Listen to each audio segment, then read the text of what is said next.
Pembaca terbanyak Nilam, Sukcanan anak lelaki Sultan, Sofia Alisha binti Muhammad Syafi, Nur Aisyah Humaira binti Muhammad. Manakala kategori pembaca terbanyak Ains diperolehi oleh Alisha Natasha binti Azizan. Beliau telah mendapat 1 bintang.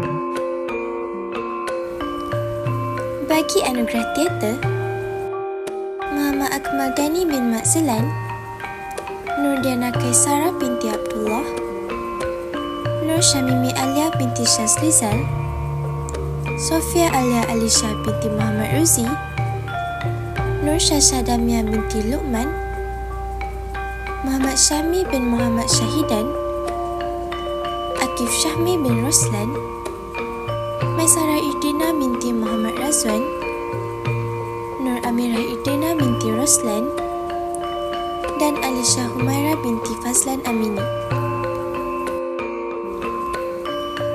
Anugerah Apresiasi Digitra, Nur Khalisha Safia binti Usman Shimal Akbar, Wan Nur Azu Azari bin Aziman, Nur Awatif bin Muhammad Khairul Hashim Soh, dan Muhammad Iman Raikal.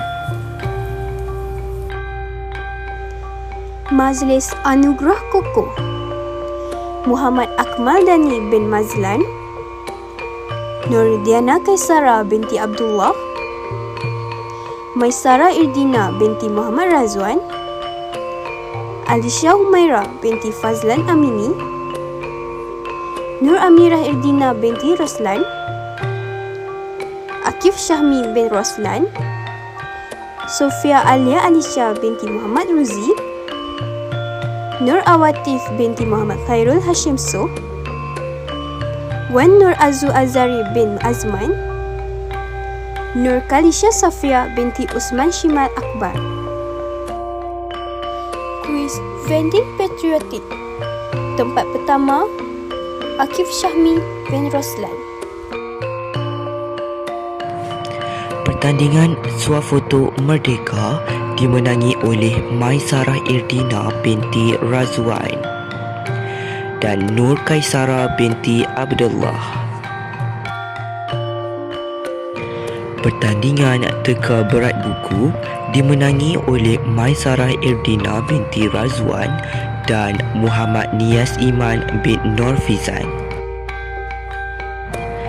Anugerah Wartawan Terbaik 2026, Nur Diana Kaisara binti Abdullah, Wan Nur Azu Azari bin Azman, Nur Syamimi Alia binti Shazlizal, Nur Amirah Irdina binti Roslan, Sofia Alia Alisha binti Muhammad Ruzi.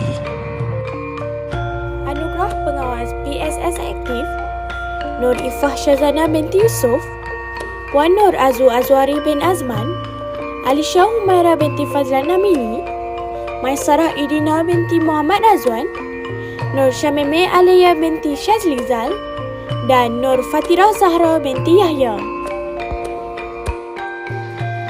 Anugerah Ketua Pengawas Pusat Sumber 2025, Nafis Amjad bin Nur Asri, Sofia Alia Alisha binti Muhammad Ruzi.